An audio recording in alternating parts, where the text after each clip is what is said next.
இன்னைக்கு நம்ம சொல்றோம் நேபாள், கடைசி ஒரு 2 நிமிஷம் முடிச்சிடுறேங்க. நேபாள் போராட்டம், ஆர்ப்பாட்டம், இன்னைக்கெல்லாம் ரிசர்ச் பண்ணிருக்கேன் நியூயார்க் டைம்ஸ். ஏன் போராட்டத்திற்கு 1 வருஷத்துக்கு முன்னாடி என்ஜிஓக்கு வந்த பணம் 130% சராசரியா உயர்ந்திருக்கு. ஒரு 4 என்ஜிஓ டார்கெட் பண்றாங்க. நீ தாண்டா பணம் உங்களுக்கு வந்துச்சு, எப்பறா வந்து சொல்லு. 130% எப்படி அவங்களுக்கு பணம் வந்து சொல்லு.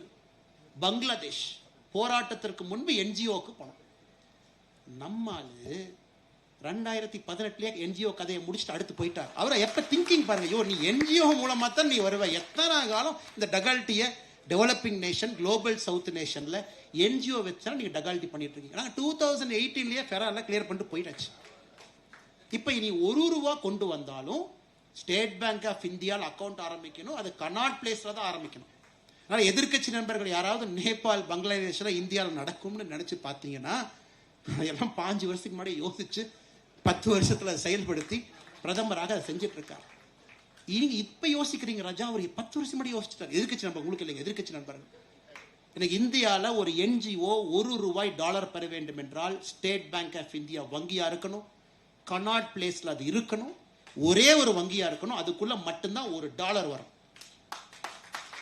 இதெல்லாம் சொல்லுவாங்க இல்லைங்களா, தம்பி லட்டுல வச்சேன்னு நினைச்சியா, நான் நட்டுல வச்சேன் அப்படிமா. அதனால இந்த அளவுக்கு டீப் திங்கராக இருக்கக்கூடிய மோடியை வந்து அசைச்சு பார்த்துட முடியுங்களா?